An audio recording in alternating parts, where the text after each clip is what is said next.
ഒരു മഹാകവി ആയതുകൊണ്ടായിരിക്കാം ഈ ഈ കാവ്യത്തെ ബേസ് ചെയ്തിട്ടാണ് നമ്മൾ പഠനം ആരംഭിക്കുന്നത്. എന്ന് പറഞ്ഞാൽ നമ്മൾ വിഭക്തി പരിചയം, സിദ്ധരൂപം ഒക്കെ പഠിച്ചു കഴിഞ്ഞാൽ, അമരകോശം പഠിച്ചു കഴിഞ്ഞാൽ അടുത്ത ധാതുമഞ്ജരി, ശബ്ദമഞ്ജരി ഇങ്ങനെയുള്ള ഗ്രന്ഥങ്ങളാണ് പഴയ കാലത്ത് പ്രാഥമിക പഠനത്തിന് ഉപയോഗിക്കുക. അത് കഴിഞ്ഞാൽ ഒരു കാവ്യം എന്നുള്ള രീതിയിൽ ആദ്യം പരിചയപ്പെടുന്നത് ശ്രീകൃഷ്ണവിലാസ കാവ്യം, ശ്രീരാമോദന്തം, പിന്നീടാണ് കാളിദാസന്റെ സാഹിത്യത്തിലേക്ക് കടക്കുക. അതാണ് അതിൻ്റെ അതുകൊണ്ട് ശ്രീകൃഷ്ണവിലാസ കാവ്യം പ്രാഥമിക സ്ഥലത്തിൽ കൃത്യമായിട്ട് പഠിച്ചതിന് ശേഷം മാത്രമേ കാളിദാസന്റെ കൃതികളെ പരിചയപ്പെടുമായിരുന്നുള്ളൂ. അതാണ് ഇതിൻ്റെ പ്രത്യേകത. പിന്നെ മറ്റൊരു പ്രത്യേകത എന്ന് പറഞ്ഞാൽ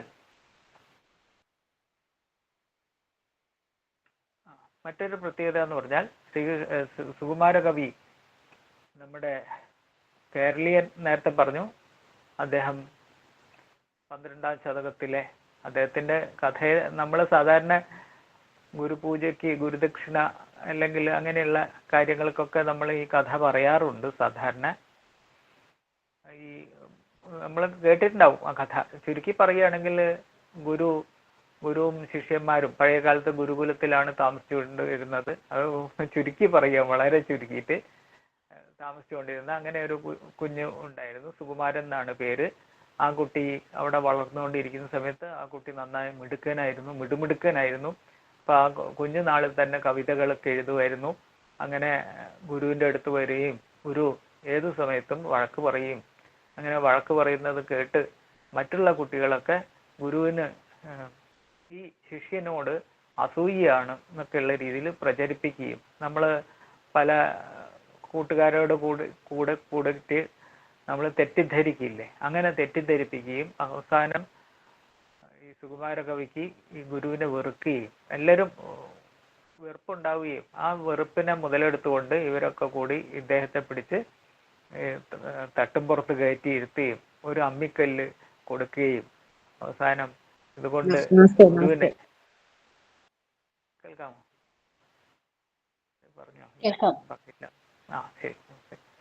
അപ്പം ഈ കല്ലുകൊണ്ട് ഗുരു ഇനി മുതൽ ഇങ്ങനെ ഒരു ശിഷ്യന്മാരുടെ അടുത്തും പെരുമാറാൻ പാടില്ല എന്നൊക്കെ പറഞ്ഞ് ആ കൂട്ടുകാരൊക്കെ കൂടി ചേർന്ന് ഇദ്ദേഹത്തെ അവിടെ ഇരുത്തുക. അദ്ദേഹം അവിടെ ഇരിക്കുന്ന സമയത്താണ് ഗുരു കടന്നു വരികയും ഗുരുവിന്റെ പത്നി പറയുക, ഇന്നും അങ്ങ് ആ സുകുമാരനെ വഴക്ക് പറഞ്ഞു, എനിക്ക് വല്ലാത്ത വിഷമം ഉണ്ടായി. അപ്പം ഗുരു എന്നത്തെയും പോലെ ഗുരു പറയുകയാണ്, ഞാൻ എന്ത് ചെയ്യാനാണ്, എന്നെക്കാട്ടും വലുതാവണം ആ എൻ്റെ മകൻ, എൻ്റെ പ്രിയ ശിഷ്യൻ എന്നെക്കാട്ടും. ഗുരു എപ്പോഴും സ്വന്തം ശിരസ് ശിഷ്യന്റെ പാദങ്ങളിലേക്ക് സമർപ്പിക്കുകയാണ് ചെയ്യാന്നാണ്. ഗുരുവിന്റെ പേര് ശിഷ്യനിലൂടെ അറിയപ്പെടുന്നതാണ് ഗുരുവിനുണ്ടാവുന്ന പെരുമ എന്നാണ് പഴയ കാലത്തെ സങ്കല്പം. അതുകൊണ്ടാണ് ഗുരുവിന്റെ പാദങ്ങളിൽ ശിഷ്യന്മാര് പിന്തുടരുന്നത്. അങ്ങനെ ഇദ്ദേഹം ആ കാര്യങ്ങളൊക്കെ പറയുകയും അതിനുശേഷം ഈ ഭാര്യയോട് പത്നിയോട് ഈ കാര്യങ്ങൾ പറയാണ്, എൻ്റെ പേര് അവനിലൂടെ നിലനിൽക്കും എന്നൊക്കെ പറഞ്ഞ് ഇപ്പം ഗുരുവിന്റെ പേര് നമ്മൾ കേട്ടിട്ടുണ്ടാവില്ല, പക്ഷെ സുകുമാരനെ കേൾക്കാം. അങ്ങനെ പറയുകയും അവസാനം ഇദ്ദേഹത്തിനാണെങ്കിൽ ഗദ്ഗത കണ്ഠനായിപ്പോയി. കാരണം അദ്ദേഹം ഒട്ടും പ്രതീക്ഷിച്ചില്ല, ഗുരുവിന് വെറുപ്പാണെന്ന് വിചാരിച്ച സമയത്ത് അദ്ദേഹത്തിന് ഇങ്ങനെയൊരു അനുഭവം ഉണ്ടാവുകയും എങ്ങനെയൊക്കെയോ ഇന്നത്തെ പോലെയല്ല, ഒരു 3:30 ബ്രാഹ്മമുഹൂർത്തം എന്ന് പറയുന്ന സമയത്ത് എഴുന്നേറ്റ് ഒരു പ്രാഥമിക കൃത്യത്തിന് വേണ്ടി പോവുകയും അദ്ദേഹം ബാക്കിയുള്ള കൂട്ടുകാരൊക്കെ നോക്കിയിരിക്കുക, കൂട്ടുകാരൊക്കെ കൂടി ചാടി എഴുന്നേറ്റ്, ഇന്നെന്താണ് പറ്റിയത്, നീ എന്താണ് കൃത്യം നിർവഹിക്കാത്തതെന്നൊക്കെ പറയുകയും, അപ്പൊ അദ്ദേഹം പറയും, നിങ്ങളുടെ ചതിയിൽപ്പെട്ട് ഞാൻ വലിയൊരു ബ്രഹ്മഹത്യ പാപം ചെയ്തു തന്നെ എന്നൊക്കെ പറഞ്ഞ് പിന്നെ അവസാനം അദ്ദേഹത്തിന്റെ അടുത്ത് തന്നെ ചോദിക്കുകയാണ്. അപ്പോഴല്ല, പിന്നീട് ഒരു സന്ദർഭം ഉണ്ടാകുമ്പോൾ ചോദിക്കുകയാണ്, ഒരു സംശയം ഉണ്ടായിരുന്നു, എന്താണ് ഇതിനുള്ള പ്രായശ്ചിത്തം? ഒരു ശിഷ്യൻ ഗുരുവിനെ വധിക്കണം എന്ന് വിചാരിച്ചു. കൊല്ലുന്നില്ല, പക്ഷെ വധിക്കണം എന്ന് വിചാരിച്ചു. അപ്പൊ അതിനുള്ള പ്രായശ്ചിത്തം എന്താണ് എന്ന് ചോദിക്കുകയാണ്. ഗുരു പറയും, അങ്ങനെയൊന്നും ഒരു ശിഷ്യനും ചിന്തിക്കാൻ പറ്റില്ല. ഗുരു ശിഷ്യന് വേണ്ടിയിട്ടാണ് ജീവിക്കുന്നത്. ഗുരു ശിഷ്യനെയാണ് തെരഞ്ഞെടുക്കുന്നത്, ശിഷ്യൻ ഗുരുവിനെ അല്ല എന്നൊക്കെ പറഞ്ഞ് വലിയ വേദാന്ത വാക്കുകളൊക്കെയാ പറയും. അതിനുശേഷം പറയാണ്, അങ്ങനെയുള്ള ഒരു ശിഷ്യൻ ഗുരുവിനെ ഇല്ലായ്മ ചെയ്യണം എന്ന് വിചാരിച്ചു കഴിഞ്ഞാൽ അവനുള്ള ശിക്ഷ ഉമിത്തിയിൽ എരിയുന്ന വേദന അനുഭവിക്കുക എന്നുള്ളതാണ് എന്ന് പറയുകയാണ്. അത് കേട്ട ഉടനെ ശരി, എന്താണ്, ആരാണ് അങ്ങനെ, ആർക്കെങ്കിലും നിനക്ക് എന്താ അങ്ങനെ ചോദ്യം ഉണ്ടാവാൻ ഒരു കാരണം വേണമല്ലോ, അത് പറയൂ എന്നൊക്കെ പറയും. ഇല്ല, അങ്ങനെയൊന്നുമില്ല, ഞാൻ അങ്ങനെയൊന്നും പറഞ്ഞതേ ഉള്ളൂ എന്നൊക്കെ പറഞ്ഞ് അങ്ങോട്ട് പോവുകയാണ്. പിന്നീട് ഈ കൂട്ടുകാരെടുത്തൊക്കെ പറയും, നിങ്ങൾക്ക് എന്നോട് ആത്മാർത്ഥമായി സ്നേഹമുണ്ടെങ്കിൽ നിങ്ങൾ ഞാൻ പറയുന്ന പോലെ കേൾക്കണം എന്ന് പറഞ്ഞ് ഒരു വലിയ കുഴി ഉണ്ടാക്കി അതിൽ ഉമിയൊക്കെ കൂട്ടി അതിനകത്ത് ഇദ്ദേഹത്തെ കയറ്റി ഇരുത്തിയിട്ട് ചുറ്റും കുട്ടികളെടുത്ത് താളിയോലകളും എഴുത്താണികളുമായിട്ട് ഇരിക്കാൻ പറയും. എന്നിട്ട് ഈ കാവ്യം അങ്ങനെയാണ് രചിക്കപ്പെടുന്നതാണ് ഈ കഥയുടെ കാര്യം. അപ്പം നമുക്ക് ബാലഗോകുലത്തിലൊക്കെ ഈ കഥ പറയാൻ, പക്ഷെ ഒരു സൈഡ് നമ്മൾ ശ്രദ്ധിക്കണം പറയുമ്പോൾ, അത്രയേ ഉള്ളൂ. അത് പോട്ടെ, നമുക്ക് പഠിക്കാനുള്ള ഭാഗത്തേക്ക് വരികയാണെങ്കിൽ ഇത് ശ്രീമദ് ഭാഗവതത്തിന്റെ 10ാം സ്കന്ധം, അവിടെ അതിനെ ബേസ് ചെയ്തിട്ട് എഴുതിയിട്ടുള്ള ഒരു കാവ്യമാണ്. പിന്നെ ഈ മഹാകാവ്യത്തിന്റെ മറ്റൊരു പ്രത്യേകത കാളിദാസന്റെ കുമാരസംഭവം പോലെയാണ് ഇതിന്റെ തുടക്കം. അത്യുത്തരസ്യാം ദിശി ദേവതാത്മാ എന്ന് പറയുന്നത് പോലെയാണ് ഇവിടെ മേരുപർവ്വതത്തിനെ ഈ ഗരുഡന്റെ പുറത്ത് പോകുന്ന ശ്രീകൃഷ്ണ സത്യഭാമ രണ്ടുപേരും കൂടി നോക്കുമ്പോൾ ഉള്ള വർണ്ണന, സുമേരു പർവ്വതത്തിന്റെ വർണ്ണനയോട് കൂടിയാണ് ഈ കാവ്യം, ഈ മഹാകാവ്യം ആരംഭിക്കുന്നത്. അങ്ങനെ നമുക്ക് പഠിക്കാനുള്ള ഭാഗത്തേക്ക് വരാൻ സമയമില്ലാത്തതുകൊണ്ട് നേരെ 3ാമത്തെ സർഗം ആണ് നമുക്ക് പഠിക്കാനുള്ളത്. ഇത് 12, ഞാൻ നേരത്തെ പറഞ്ഞല്ലോ, ഇങ്ങനെ വന്ന് നാക്ക് എരിഞ്ഞു പോയി, നാവിന്റെ അടുത്തെത്തിയപ്പം പിന്നീട് സംസാരം വരാതെയാവുകയും അങ്ങനെ വെന്ത് ഉരുകി പിന്നീട് എഴുത്തുന്നത്, അങ്ങനെ 12 സർഗങ്ങൾ മാത്രമുള്ള ഒരു മഹാകാവ്യമാണ്. അപൂർണമായിട്ടുള്ള ഒരു കൃതിയാണ്. ചിലർ ഇതിനെക്കുറിച്ച് കാളിദാസൻ പിന്നീട് കൂട്ടിച്ചേർത്തു എന്നൊക്കെ പറയും. അത് ശരിയല്ല എന്നാണ് എൻ്റെ അഭിപ്രായം. കാരണം 12ാം ശതകത്തിലാണ് ഇദ്ദേഹത്തിന്റെ കാലഘട്ടം എന്നാണ് പറയപ്പെടുന്നത്, ആചാര്യന്മാർ പറയുന്നത്. അതേ സമയത്ത് BC എത്ര നീട്ടിയാലും ശരി, BC 3 അല്ലെങ്കിൽ AD 6 അതിൻ്റെ ഇടയിലാണ് കാളിദാസന്റെ കാലമായിട്ട്, AD 3 എന്ന് വിചാരിക്കുക, അതിൻ്റെ ഇടയിലാണ് കാളിദാസന്റെ കാലം. അപ്പൊ എങ്ങനെയാണ് ഇങ്ങനെ വരിക? അപ്പൊ അങ്ങനെ വരാൻ സാധ്യതയില്ല. അപ്പം അടുത്തത് നമുക്ക് ഇതിലേക്ക് വരാം. അപ്പൊ ഇവിടെ ഇവിടെ ഒരു മറ്റൊരു പ്രത്യേകത എന്ന് പറഞ്ഞാൽ, ഇത് നമുക്കറിയാലോ, കഴിഞ്ഞ പ്രാവശ്യം ജ്യോത്സ്ന ടീച്ചറൊക്കെ ഭക്തിയുടെ ലക്ഷണമൊക്കെ പഠിപ്പിച്ച് ക്ലാസ് ഉണ്ടാവുന്നല്ല, ഉണ്ട് എന്ന് അറിയുന്നു. അപ്പൊ അങ്ങനെയുള്ള ഇതിലൊക്കെ നമ്മൾ ഭക്തിയുടെ കാര്യം പറയും. ഭക്തിയുടെ പ്രത്യേകത എന്ന് വെച്ചാൽ കാമക്രോധ ലോഭ മോഹമത ഇങ്ങനെയുള്ള ഈ പറയുന്ന കാര്യങ്ങളിൽ നിന്നും എങ്ങനെയാണ് നമ്മളെ മുക്തനാക്കിയിട്ട് നമ്മളെ ഈശ്വരോന്മുഖമാക്കി നമ്മുടെ മനസ്സിലെ മാലിന്യങ്ങളൊക്കെ കഴുകിക്കളയുക എന്ന് വെച്ചാൽ അതിനാണ് സാ പരമപ്രേമരൂപ നാരദ മഹർഷി ഭക്തി സൂത്രത്തിൽ പറയും. അപ്പം അങ്ങനെയുള്ള ഭക്തിയെ കൊണ്ട് മാത്രമാണ് ഈ കാമനകൾ, ഈ പറയുന്ന സ്ത്രീയാണെങ്കിലും പുരുഷനാണെങ്കിലും ഇങ്ങനെയുള്ള കാമനകൾ കൊണ്ട് വലയുന്ന യുവത്വമൊന്നല്ല, ഏത് പ്രായത്തിലും ഉണ്ടാവും. അങ്ങനെയുള്ളവർക്ക് ഭക്തിയുടെ മാർഗത്തിൽ വന്നു കഴിയുമ്പോൾ പിന്നെ ഭക്തിയുടെ ആനന്ദം കിട്ടുകയും ചെയ്യും. അതേസമയം ഇങ്ങനെയുള്ള ദുഷ്ചിന്തകൾ ഉണ്ടാവില്ല. അങ്ങനെ സ്മരണം, കീർത്തനം, വിഷ്ണുസ്മരണം, അർച്ചനം, വന്ദനം, ദാസ്യം, സഖ്യം, നവധാ ഭക്തിയുണ്ട്. അതിൽ സ്മരണ മാത്രേണ സംസാര മുക്തി എന്നുള്ള അതിനെ ബേസ് ചെയ്തിട്ടാണ് ഭക്തികാവ്യങ്ങൾ ഉണ്ടായിരിക്കുന്നത്. അപ്പൊ അതിനെ ഇവിടെ വരുന്ന സമയത്ത് ശ്രീകൃഷ്ണന്റെ ശൈശവ ബാലലീലകളാണ് ഇവിടെ വർണ്ണിക്കുന്നത്. അതിന്റെ പ്രത്യേകത എന്ന് വെച്ചാൽ നമുക്ക് പറഞ്ഞു കൊടുക്കാൻ കുഞ്ഞുങ്ങൾക്ക്, നിങ്ങൾക്ക് വലിയ വയസ്സ് അവർക്കൊക്കെ ഇപ്പോഴാണെങ്കിൽ കുട്ടികൾക്ക് ഇങ്ങനെയുള്ള കഥകളൊന്നും കേൾക്കാൻ പറ്റുന്നില്ല. അതുകൊണ്ടാണ് കുട്ടികളൊക്കെ നമ്മൾ പറയും എന്തുകൊണ്ട് ഇങ്ങനെ എന്ന് പറഞ്ഞാൽ ഇതാണ് കാരണം. ഇപ്പം മുത്തശ്ശന്മാർക്കും മുത്തശ്ശികൾക്കും അല്ലെങ്കിൽ നിങ്ങൾ വലിയവരാകുമ്പം മറ്റുള്ള കുട്ടികൾക്കുമൊക്കെ ഇതൊക്കെ ഉപയോഗിക്കാൻ പറ്റും. എങ്ങനെയാണെന്ന് വെച്ചാൽ ഈ കുഞ്ഞുനാളിൽ ശ്രീകൃഷ്ണ ഭഗവാന്റെ ബാലലീലകൾ എന്ന് പറയുന്നത് ഒരു പ്രധാനപ്പെട്ട കാര്യമാണ്. ഇവിടെ നമ്മൾ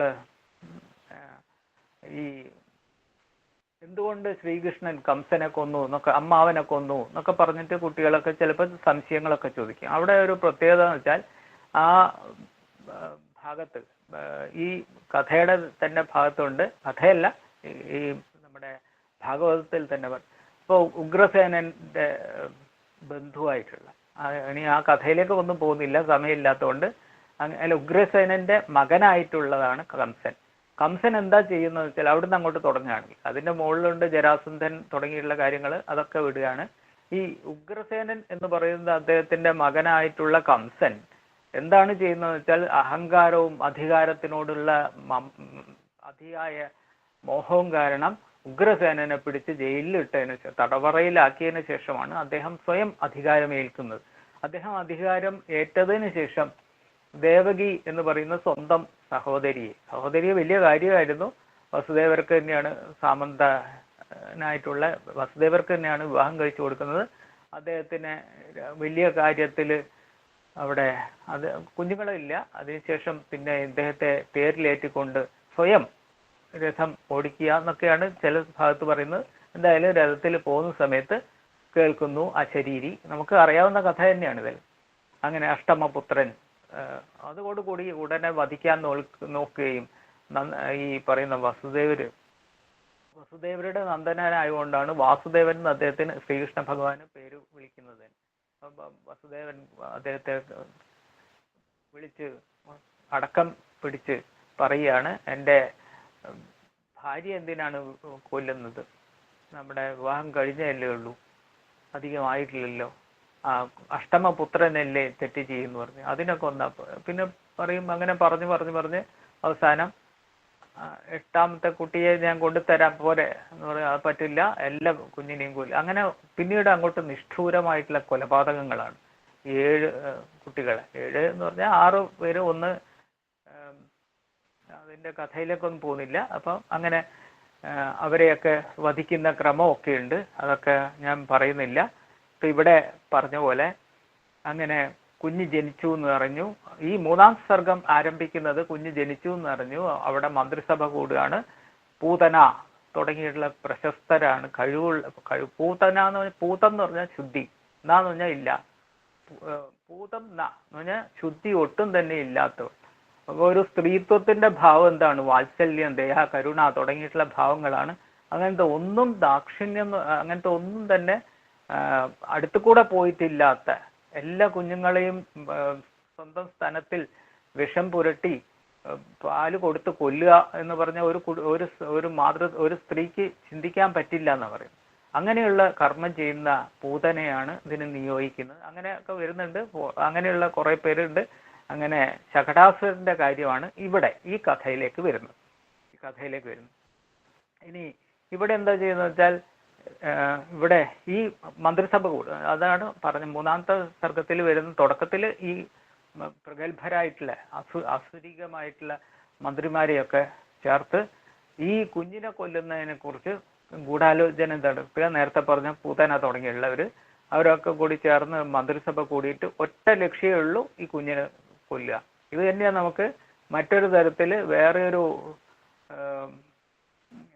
വിദേശത്ത് ഒരു ഉണ്ണി എന്ന് പറഞ്ഞിട്ട് അതിനെ കൊല്ലുന്നതായിട്ടും ഈ കഥ അങ്ങോട്ട് പോകുന്നുണ്ട്. നിങ്ങൾക്ക് ഊഹിച്ചാൽ ആരുടെയാന്നൊക്കെ മനസ്സിലാവും. ഞാനത് ക്ലൂ തരുന്നേ ഉള്ളൂ. അപ്പൊ ഈ കഥ തന്നെ അവിടേക്ക് പോകുമ്പം അങ്ങനെ വരുന്നു. അപ്പൊ ഇതുപോലെ കുഞ്ഞുങ്ങളെ അന്നുണ്ടായിട്ടുള്ള അല്ലെങ്കിൽ വരുന്ന കുഞ്ഞുങ്ങളെയൊക്കെ കൊല്ലുക എന്ന് പറയുന്നത് 5000 വർഷം മുമ്പാണ് ശ്രീകൃഷ്ണ ഭഗവാന്റെ ആ ജന്മത്തിനെയും ആ കഥയും ഒക്കെ ഉണ്ടായത്. അപ്പൊ ഏതാണ് ആദ്യം ഒക്കെ നമുക്ക് തന്നെ അറിയാവുന്നതാണ്, ഞാനതിലേക്കൊന്നും പോകുന്നില്ല. അപ്പൊ ഇവിടെ പറഞ്ഞത് ഈ കണ്ണനെ കൊല്ലാൻ വേണ്ടി എല്ലാവരും കൂടി ഗൂഢാലോചന നടത്തുന്നു. അങ്ങനെ ഗൂഢാലോചനയുടെ ഫലമായിട്ട് ഇവരെല്ലാം കൂടി ഓരോ സ്ഥലത്തേക്ക് ദൗത്യവുമായിട്ട് പോവുകയാണ്. ഇത് എങ്ങനെയോ അവിടെ വസുദേവരെ കാണാൻ വേണ്ടി നന്ദഗോപര് വന്നിരിക്കുക. ആ വസുദേവർ കാണുമ്പോൾ വസുദേവർ പറയും ഇങ്ങനെ ഒരു സംഭവം നടക്കുന്നുണ്ട്, നേരെ പൊക്കോളാൻ പറയും. അപ്പോൾ കുഞ്ഞിനെ നന്ദഗോപരുടെ അടുത്താണ് വളർത്തുന്നത്. ഏതെങ്കിലും ഒരു കുഞ്ഞിന് ഇങ്ങനത്തെ ഒരു യോഗം ഉണ്ടാവുക? ജയിലിൽ ജനിക്കുക, എന്നിട്ട് സ്വന്തം അച്ഛൻ്റെയും അമ്മയുടെ അടുത്ത് ജീവിക്കുക, എന്തൊക്കെ ഈ തുടക്കം മുതലേ ഇങ്ങനെയുള്ള ഒരു അവസ്ഥയുണ്ടാവുക? അതൊക്കെ നമുക്ക് ചിന്തിക്കാൻ തന്നെ പറ്റില്ല. നമുക്ക് ആ കഥയൊക്കെ പറയാനുള്ള സമയമില്ലാത്തതുകൊണ്ടാണ്. അപ്പൊ ഇവിടെ അങ്ങനെ സ്വന്തം ഗൃഹത്തിലേക്ക് നന്ദഗോപര് ഉടനെ തന്നെ പേടിയായിട്ട് എൻ്റെ കുഞ്ഞിന് എന്ന് പറഞ്ഞാൽ ശ്രീകൃഷ്ണ ഭഗവാൻ, വസുദേവരുടെ കുഞ്ഞ് എന്ന് പറഞ്ഞാൽ സ്വന്തം കുഞ്ഞിനെ പോലെ, രണ്ടുപേരും സുഹൃത്തുക്കളാണ്. അപ്പൊ അങ്ങനെ അങ്ങോട്ടേക്ക് പോവുകയാണ്. അതാണ് ഇവിടെ പറഞ്ഞ് നിജവസതി അഭിപ്രപത്യ തുഷ്ട കിമപി ന കർമ്മ കരോതി നന്ദഗോപഃ നവനളിന പലാശ ചാരുനേത്രം വദനം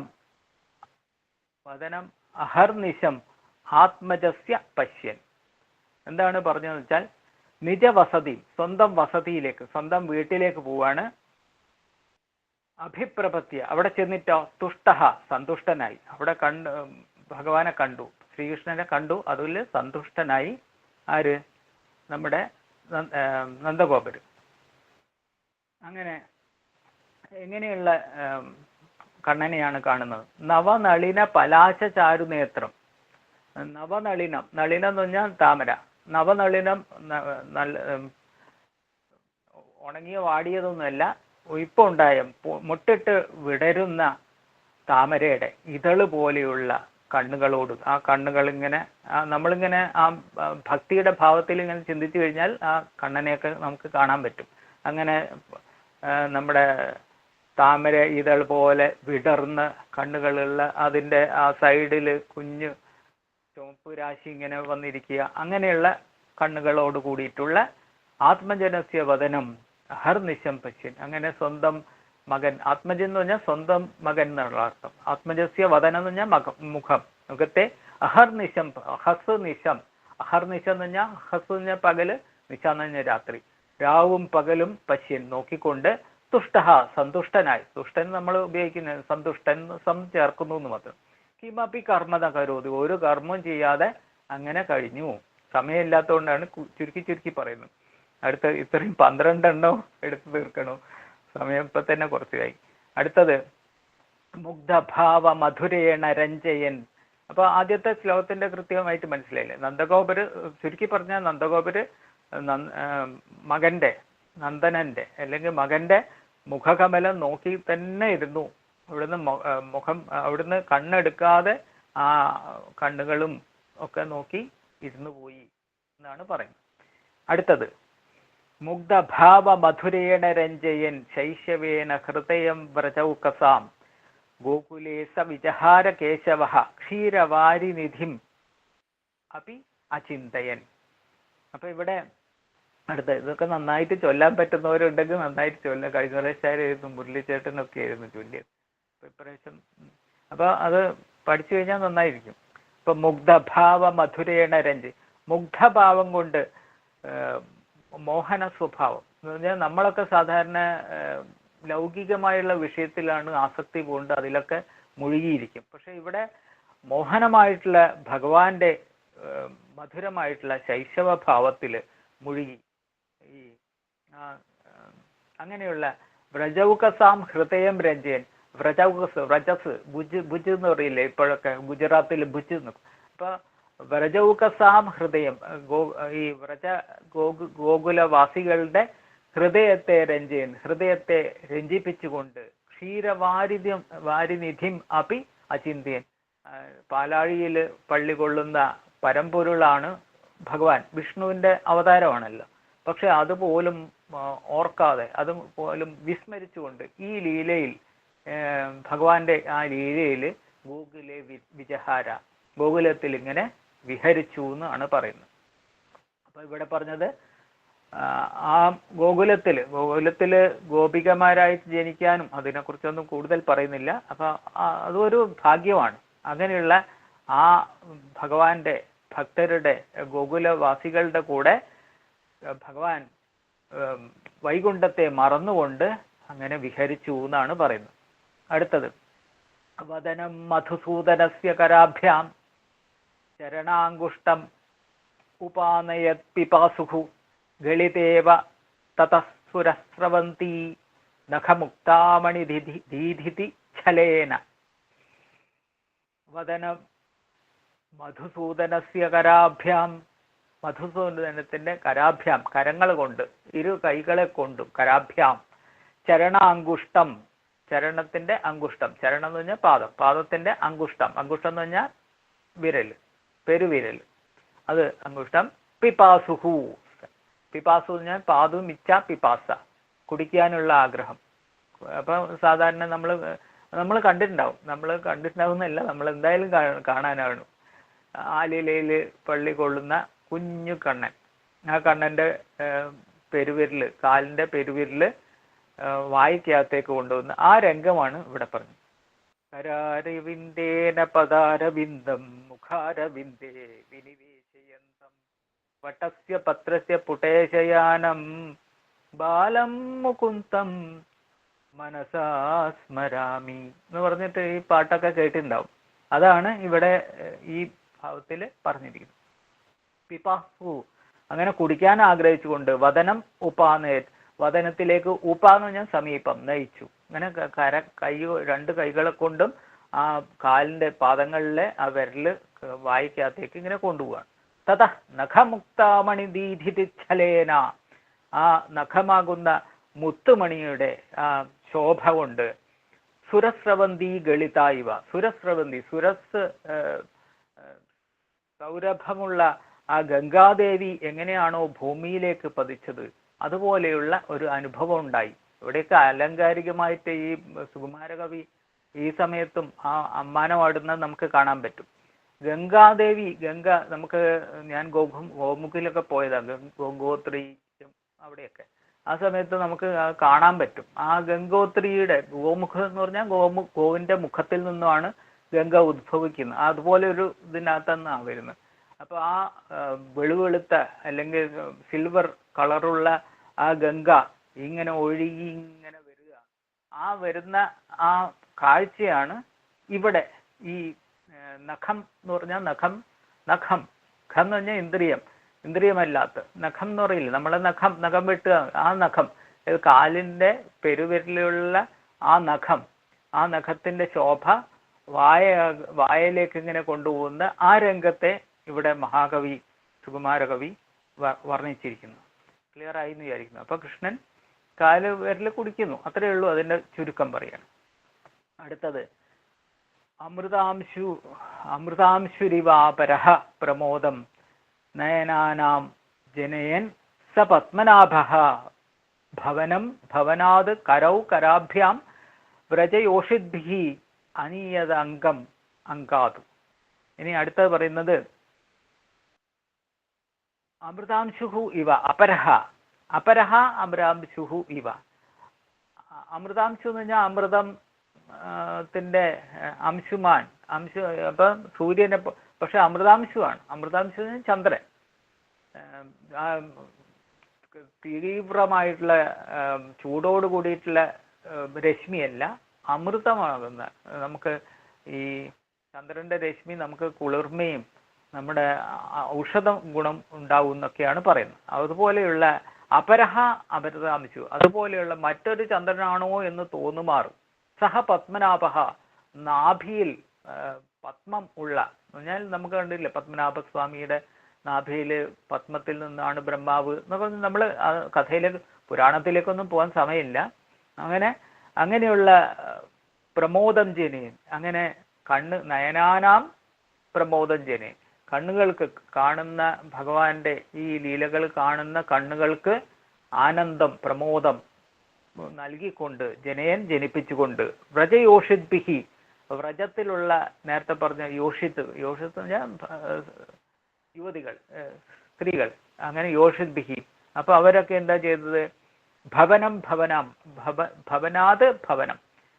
അപ്പൊ ഭഗവാനെ എടുത്ത് അല്ലെങ്കിൽ കണ്ണനെ എടുത്ത് ഓരോ വീടുകൾ തോറും കൊണ്ടുപോവുക. ആരും വീട്ടിൽ നിന്ന് ഈ കുഞ്ഞിനെ എവിടെയും വിടുന്നില്ല. ഒരു വീട്ടിൽ നിന്ന് ഉടനെ അടുത്ത വീട്ടിൽ നിന്ന് ഗോപിക വന്നിട്ട് ചോദിക്കുകയാണ്, ഞാൻ കണ്ണനെ ഒന്ന് എടുത്തുകൊട്ടെ എന്ന് പറഞ്ഞിട്ട് എടുത്തു കൊണ്ടുപോവുകയാണ്. അങ്ങനെ വീടുകൾ തോറും, പിന്നെ കരാഭ്യാം കരോ, ഞാൻ ഇപ്പൊ കൊണ്ടുവന്നേ ഉള്ളൂ കണ്ണനെ, എടുത്തു കൊണ്ടുപോവുകയാണോ? പിന്നെ നീ ഇത്രയൊക്കെ മതി, ഞാൻ എടുക്കട്ടെ. കരാഭ്യാം കരോ, ഇങ്ങനെ കരങ്ങൾ ഇങ്ങനെ കൈമാറിക്കൊണ്ട് കണ്ണന്റെ ആ ലീലകൾ ഇങ്ങനെ തുടരുകയാണ്. അങ്കാത് അംഗം, അംഗം മടിത്തട്ട്, മടിത്തട്ടിൽ നിന്നും മടിത്തട്ടിലേക്ക് ഓരോ ഈ പറയുന്ന യോഷിദ്ഭിഹി വ്രജഗോപികമാര് കണ്ണനെ എടുത്ത്, കണ്ണനെ ആ സമയം നമ്മൾ എന്തുമാത്രം കള്ളത്തരമാണ് പ്രചരിക്കുന്നതെന്ന് അറിയാമല്ലോ. നമ്മളാണ് ഇനി അങ്ങോട്ട് പറഞ്ഞു കൊടുക്കേണ്ടത്. 12 വയസ്സ് വരെയേ ഉള്ളൂ ഗോപികമാരുടെ കൂടെ അവിടെ താമസിച്ചത്. അതോടുകൂടി പിന്നെ അങ്ങോട്ട് പോവുകയാണ് കംസന്റെ അടുത്ത്. കംസനെ കൊന്നതിന് ശേഷം പിന്നെ ഉഗ്രസേനനെയാണ് അവിടെ രാജാവാക്കുന്നത്. പിന്നെ അവിടുന്ന് പിന്നെ അങ്ങോട്ട് പോവുകയാണ്, പിന്നെ തിരിച്ചു വരുന്നില്ല. ഈ 12 വയസ്സിന്റെ ലീലകളാണ് ഈ പറയുന്ന ഗോപികമാര് അങ്ങനെയുള്ള വലിയൊരു എന്താ ആ കാര്യങ്ങളാണ്. ആ വലിയ എന്ന് പറഞ്ഞാൽ വലിയ ഒരു അതീന്ദ്രിയമായിട്ടുള്ള, ഇന്ദ്രിയാതീതമായിട്ടുള്ള ആ ഭക്തിയുടെ ഭാവങ്ങളെയാണ് വളരെ അശ്ലീലമായിട്ട് പ്രചരിപ്പിക്കുന്നത് കണ്ണനെ കുറിച്ച്. അത് നമ്മളെങ്കിലും ബോധവാന്മാരാവുക, അതിനെക്കുറിച്ച് ശരിക്കും മനസ്സിലാക്കുക. അപ്പൊ അങ്ങനെയുള്ള കണ്ണന്റെ ഓരോ ലീലകൾ. പിന്നെ അടുത്തത്, അഥ കദാചിത് ശകടസ്യ ശായിതഃ സ്വകാര്യം പര്യാകുലയാ യശോദയാ സലീലയാ പാദസരോരുഹം ശനൈഹി ഉദഞ്ജയാമാസ സരോജലോചനഃ. അങ്ങനെ അഥ കഥാചിത് ശകടസ്യ ശായിതഃ. അപ്പൊ ഒരു കഥാചിത് എന്ന് പറഞ്ഞാൽ ഒരിക്കൽ ഒരു സംഭവം. നേരത്തെ പറഞ്ഞല്ലോ ശകടാസുരന്റെ കാര്യമാണ് പറയുന്നത്. ഓരോ പൂതന എന്ന് പറഞ്ഞാൽ ഒരു അസുരയാണ്. പൂതം ഒരു ഒട്ടും തന്നെ ഹൃദയത്തിൽ ശുദ്ധി ഇല്ലാത്തവൾ എന്നുള്ള അർത്ഥം. ഇവിടെ ശകടം എന്ന് പറഞ്ഞാൽ എപ്പോഴും ഇങ്ങനെ മാറി ഓടുന്ന സ്വഭാവത്തിലുള്ള ഈ ശകടാസുരൻ എന്ന് പറഞ്ഞ അസുരന്റെ കുറിച്ചാണ് പറയുന്നത്. അഥ കഥാചിത് ഒരിക്കല് സ്വകാര്യ പര്യാകുലയാ യശോദയ, സ്വന്തം കാര്യത്തിൽ ആകുലയായിട്ടുള്ള യശോദയ കാരണമായിട്ട് ശകടസ്യ അധ ശായിത എന്ത് ചെയ്തു വെച്ചാൽ ഈ കണ്ണന് എപ്പോഴും കുസൃതിയാന്ന് പറഞ്ഞാൽ എല്ലാം പോസിറ്റീവാണ് ചെയ്യുന്നത്. പക്ഷേ അമ്മയ്ക്ക് എപ്പോഴും കുഞ്ഞിനെ നോക്കിയിരിക്കാൻ പറ്റുമോ? അവിടെ തൈര് വെണ്ണ കടയണം, അങ്ങനെ കുറേ കാര്യങ്ങളാണ് കിടക്കുന്നത്. അപ്പൊ ആ കാര്യങ്ങളെ കൊണ്ട് ഒരു വണ്ടിയുടെ അടിയിൽ കണ്ണനെ കൊണ്ടുവച്ചു. അതാണ് ശായിത എന്ന് പറഞ്ഞാൽ കിടത്തി. എവിടെ കിടത്തിയത്?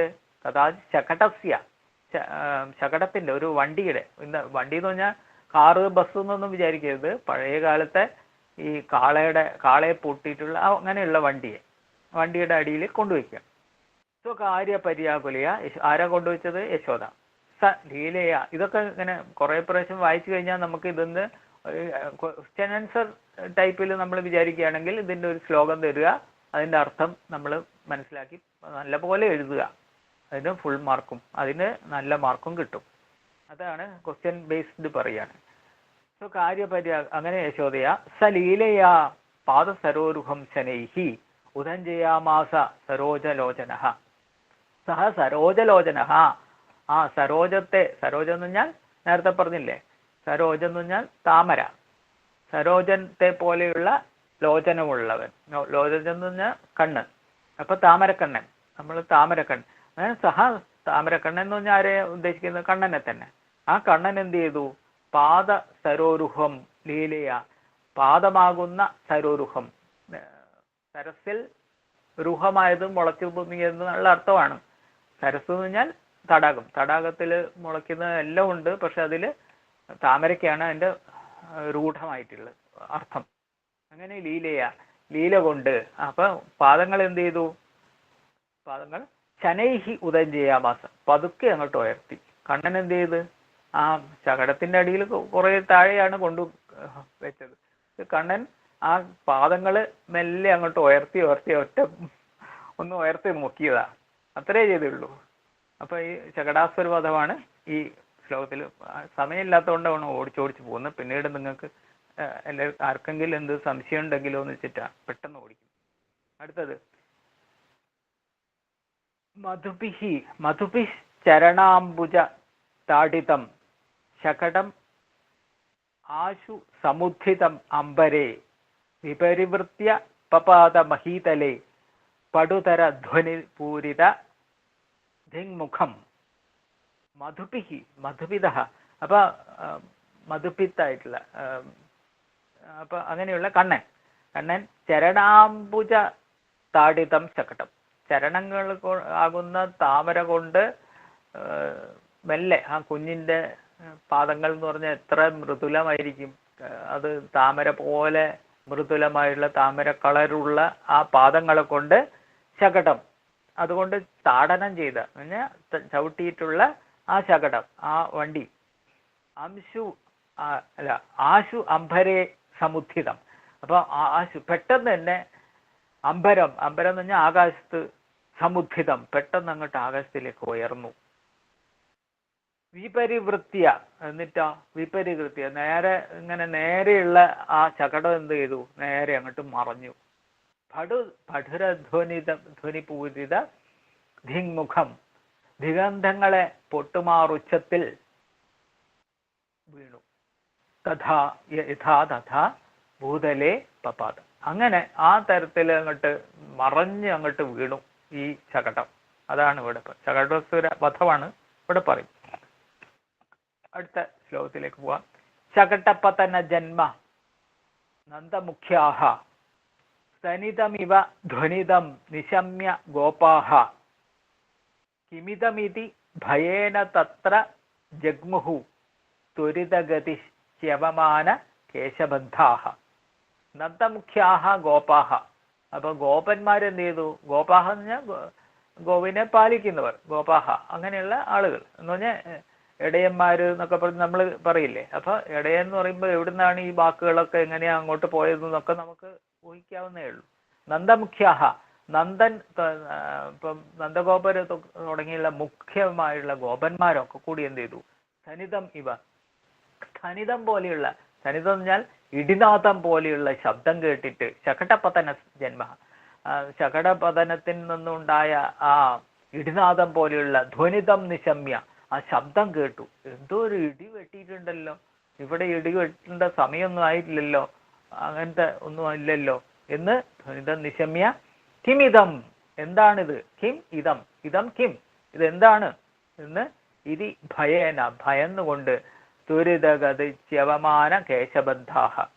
പെട്ടെന്ന് ഓടുന്ന സമയത്ത് പഴയ കാലത്ത് എല്ലാവരും തന്നെ മുടിയൊക്കെ കെട്ടിവെക്കും, ആണും പെണ്ണും ഒക്കെ. ഇന്നത്തെ പോലെ അല്ലല്ലോ അന്നത്തെ. അപ്പൊ അങ്ങനെ ആ ഓടുന്ന സമയത്ത് ഈ മുടിയുടെ ബന്ധനങ്ങളൊക്കെ അഴിഞ്ഞു വീണുകൊണ്ട് തന്നെ തത്ര ജഗ്മുഹു, അവിടെ എത്തിച്ചേർന്നു എന്ന് പറയും. കണ്ണൻ കിടക്കുന്നതിന്റെ അടുത്ത് തന്നെ എത്തിച്ചേർന്നു. അടുത്തതിലേക്ക് പോവാം. അങ്ങനെ എല്ലാവരും ഓടിക്കൂടി എന്നർത്ഥം. കൂച്ച കലശ വിലഗ്നപാണി ഭത്മ വിഗളിത ബന്ധ മനോജ്ഞ കേശപാശാഹ സപതി സഹ സഖീഭിഹി അന്വധാവത് മണി നൂപുര സിഞ്ചിത യശോദ. യശോദ എങ്ങനെയാ വന്നത്? സപതി യശോദ, പെട്ടെന്ന് തന്നെ യശോദ എന്ത് ചെയ്തു? കുജകമല വിലഗ്നപാണി പത്മഹ, മാറോട് ചേർത്ത് പാണി പത്മഹ, കൈകളുടെ പത്മം എന്ന് പറഞ്ഞാൽ താമര, താമര പോലെയുള്ള കൈകൾ മാറോട് ചേർത്ത് വെച്ച്. എന്താണ് എൻ്റെ മോന് സംഭവിക്കുന്നത്? ഞാൻ അടിത്ത് ശകടത്തിന്റെ അടിയിലാണല്ലോ വെച്ചത് കുഞ്ഞിനെ എന്ന് വിചാരിച്ചിട്ട് കൈകൾ മാറോടണച്ചുകൊണ്ട് കളമണി നൂപുര സിഞ്ചിത, കളകള ശബ്ദം പുറപ്പെടുവിക്കുന്ന നൂപുരങ്ങൾ അണിഞ്ഞ, നൂപുരം എന്ന് പറഞ്ഞാൽ പാദസ്ഥരങ്ങൾ അണിഞ്ഞ ആ ശബ്ദത്തോടു കൂടി സഖീപിഹി സഹ അന്വധാവത്, അവിടെയുള്ള കൂടെയുള്ള സഖിമാരോടൊപ്പം തോഴിമാരോടൊപ്പം അങ്ങോട്ടേക്ക് ഓടിച്ചെന്നു. അടുത്തത് കൃതസ്മിതം ക്വചിത് അപരീക്ഷിതം സുതം വിലോക്യ തം പ്രമുദിതമാനസം പരം വ്രജൗകസാം സവിധ നിവാസിനാം മുഖാത് വിസിസ്മയേ വിദിത തദീയ വിക്രമ. എന്താണ് പറഞ്ഞത്? യശോദ കൃതസ്മിതം, പെട്ടെന്ന് തന്നെ അവിടെ കാണുന്ന രംഗമാണ്. എന്താണ്? കൃതസ്മിതം, ഒരു പുഞ്ചിരിയോടുകൂടി. ക്വചിത് അപരിക്ഷിതം, ഒരു പരുക്കും പറ്റാതെ. ക്ഷതം എന്ന് പറഞ്ഞാൽ മുറിവ് അല്ലെങ്കിൽ പരുക്ക്. അങ്ങനെ ഒരു ക്ഷതവും ഒരു പരുക്കും പറ്റാത്ത തം സുതം, ആ കുഞ്ഞിനെ കണ്ടു. കുഞ്ഞിനൊന്നും പറ്റിയില്ലല്ലോ എന്നാണ് ചിന്ത യശോദ. പരം പ്രമുദിത മാനസം, ഉടനെ സന്തോഷമായി. പ്രമുദിതം എന്ന് പറഞ്ഞാൽ മോദം ഉണ്ടായിട്ട്. പ്രമുദിത മാനസം, മനസ്സ് മുഴുവൻ സന്തോഷം കൊണ്ട് നിറയാൻ തുടങ്ങി. ഒരു നിമിഷം അത്യാഹിതം സംഭവിച്ചോ, എന്തെങ്കിലും അപകടം പറ്റിയോ എന്ന് വിചാരിച്ചെന്ന് പെട്ടെന്ന് തന്നെ കുഞ്ഞിങ്ങനെ ചിരിച്ച് ഇരിക്കുന്ന കണ്ടപ്പോൾ തന്നെ യശോദയുടെ മനസ്സ് മുഴുവൻ മാറ്റാൻ കണ്ണന് കഴിവുണ്ട്. അതിലേക്കൊന്നും പോകാൻ സമയമില്ല അല്ലേ. ഇതൊക്കെ ഓരോ ശ്ലോകങ്ങളൊക്കെ കുറെ പറയാനുണ്ട്. സവിധ നിവാസിന, സവിധ എന്ന് പറഞ്ഞാൽ അടുത്ത് ചേർന്ന നിവാസിന, അടുത്ത് ചേർന്ന് അവിടെയുള്ള നിവാസികളൊക്കെ വന്ന് വ്രജൗകസ മുഖാത്, അവരുടെ വ്രജൗകസങ്ങളുടെ മുഖങ്ങൾ വായിച്ചിട്ട് ഒന്നും പറ്റിയില്ല. വിദിത തദീയ വിക്രമ വിസിസ്മയെ, ഈ കുഞ്ഞിന്റെ ഒരു പരാക്രമേ, കണ്ണന്റെ ഓരോ പരാക്രമങ്ങളെ എന്തൊക്കെയാ കാണിച്ചു വെച്ച്, ഒരു വണ്ടിയൊക്കെ ചവിട്ടി മറച്ചു കളഞ്ഞല്ലോ എന്നൊക്കെ വിചാരിച്ച് പെട്ടെന്ന് തന്നെ സന്തോഷം വരികയാണ്. അതാണ് ഈ ഇതില് ശ്രുത ശോണിതമേവ. അവിടെ ഒരു പാഠഭേദമുണ്ട്, ശ്രുത എന്നുള്ള. ശ്രുത ശോണിതമേവ മന്യമാന ചരണം തസ്യ നിസർഗപാടലം തത് ഉദമാർജയത് അംശുകാഞ്ചലേന ദ്രുതമാഗത്യ പുനർ യശോദ. അപ്പം യശോദ വിസർഗപാടലം, പാടലം എന്ന് പറഞ്ഞാൽ പാടലവർണ്ണം എന്ന് പറഞ്ഞാൽ മണ്ണിന്റെ കളറ്, പാടലവർണ്ണം എന്ന് പറഞ്ഞാൽ ഒരു കാവി കളർ, അങ്ങനെ നിസർപ്പ. അപ്പം ആ കുഞ്ഞിന്റെ പാദങ്ങളുടെ കളറ് നമുക്കറിയാലോ, ഒരു ചുമന്ന അല്ലെങ്കിൽ റോസ് കളർ, അങ്ങനെയുള്ള കളറ് ഉള്ള യശോദ പെട്ടെന്ന് തന്നെ കാണുക. തസ്യ തത് ചരണം, ആ കാലിലേക്കൊന്ന് നോക്കുകയാണ്. പാദങ്ങളിലേക്ക് നോക്കുമ്പോൾ ആ പാദങ്ങൾ ചുമന്നിരിക്കുന്നു. അപ്പൊ യശോദയ്ക്ക് എപ്പോഴും നമ്മൾ ആരാണെങ്കിലും ശരി നമുക്കൊക്കെ എന്തെങ്കിലും ഒരു അപകടം പറ്റിയോ എന്നല്ലേ തോന്നുക. അങ്ങനെയുള്ള ഇതാണ് ശ്രുതശോണിതം ഏവ മന്യമാനം. ശ്രുതം എന്ന് പറഞ്ഞാൽ അതൊന്ന് ഒഴുകുന്ന, ശ്രവിച്ച എന്നുള്ള അർത്ഥം. ശ്രുതം എന്ന് എടുക്കുകയാണെങ്കിൽ മകന്റെ, കുഞ്ഞിന്റെ ശോണിതം, ശോണിതം പറഞ്ഞാൽ രക്തം ആണോ, ഏവ മന്യമാന, രക്തമാണോ എന്ന് വിചാരിച്ചുകൊണ്ട് ദ്രുതം, പെട്ടെന്ന് തന്നെ, ദ്രുതം പെട്ടെന്ന്, ദ്രുതഗതിയിൽ ആഗത്യ, പെട്ടെന്ന് ഓടി വന്നിട്ട് അംശുകാഞ്ജലി, അംശുകം അപ്പൊ സാരിയുടെ തലപ്പ് ആ അഞ്ചലത്തിന്റെ ആ ഭാഗം കൊണ്ട് പുനഃ ഉദമാർജയത്, മാർജനം ചെയ്യാന്ന് പറഞ്ഞാൽ തുടക്കുക. പുനഃ എന്ന് പറഞ്ഞാൽ വീണ്ടും അങ്ങ് തുടച്ചു. പാദങ്ങളിൽ രക്തമായോ, രക്തമാണോ അത് അറിയാൻ വേണ്ടിയിട്ട് അങ്ങനെ തുടച്ചുകൊണ്ടിരിക്കുക യശോദയുടെ ഒരു ഭാവമാണ്. അവിടെ ആ വാത്സല്യം തുളുമ്പുന്ന, ഒരു മാതൃത്വം തുളുമ്പുന്ന ഒരു ഭാവത്തെയാണ് ഇവിടെ പറയുന്നത്. അടുത്തതിലേക്ക് പോവാം. തിലകം മധുവിദ്യുഷോ ലലാട്ടെ രജസ ഗോമയം ജന്മന വിധായ ഉരസ പരിരഭ്യ നന്ദഗോപഃ സുചിരം തസ്യ സുമംഗളാനി ദദധ്യു. നന്ദഗോപൻ എന്ത് ചെയ്തു? മധുവിദ്യുഷ ലലാട്ടി, മധുവിദ്യുഷായിട്ടുള്ള എന്ന് പറഞ്ഞാൽ കണ്ണന്റെ ലലാട്ട ഭാഗം, ലലാട്ടം എന്ന് പറഞ്ഞാൽ തിരുനെറ്റിയിൽ, ആ കണ്ണന്റെ ആ തിരുനെറ്റിയിൽ ഗോമയ ജന്മന രജസ, അന്നേ ഉള്ളതാ, 5000 വർഷം മുമ്പൊക്കെ തന്നെ നമ്മുടെ ഈ സംസ്കാരത്തിൽ അലിഞ്ഞു ചേർന്നിരിക്കുന്ന രീതികളാണ്. എന്താണ് ഗോമയം എന്ന് പറഞ്ഞാൽ?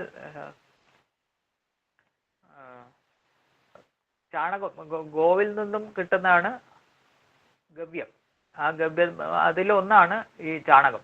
ആ ചാണകം അതിനെ കത്തിച്ചുണ്ടാക്കുന്നതാണ് ചാരമാണ് ഭസ്മം.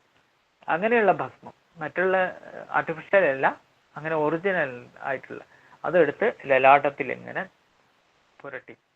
ലലാട്ടെ ഗോമയ ജന്മന രജസ, ആ രജസ് കൊണ്ട്, രജസ് പറഞ്ഞാൽ പൊടി, ഭസ്മത്തിന്റെ പൊടി കൊണ്ട് തിലകം വിധായ, ഒരു തിലകം ചാർത്തി കൊടുത്തു. തിലകം എന്ന് പറഞ്ഞാൽ മുകളിലേക്ക് ആക്കുന്നത് മാത്രം. അപ്പൊ അങ്ങനെ വിധായ പുരസ പരിരഭ്യ, അതുകൊണ്ടാണ് എല്ലാവരും ഇപ്പം കണ്ണൻ വൈഷ്ണവര് സാധാരണ തിലകം ചേർക്കും. അപ്പൊ ഉരസ പരിരഭ്യ, എന്നിട്ട് മാറോടണച്ചു. സുചിരം തസ്യ, പെട്ടെന്ന് തന്നെ സുചിരം എന്ന് പറഞ്ഞാൽ ചിരം, വളരെ നേരം തസ്യ സുമംഗളാനി ദദധ്യവും, മംഗളങ്ങളൊക്കെ ധ്യാനിച്ചു.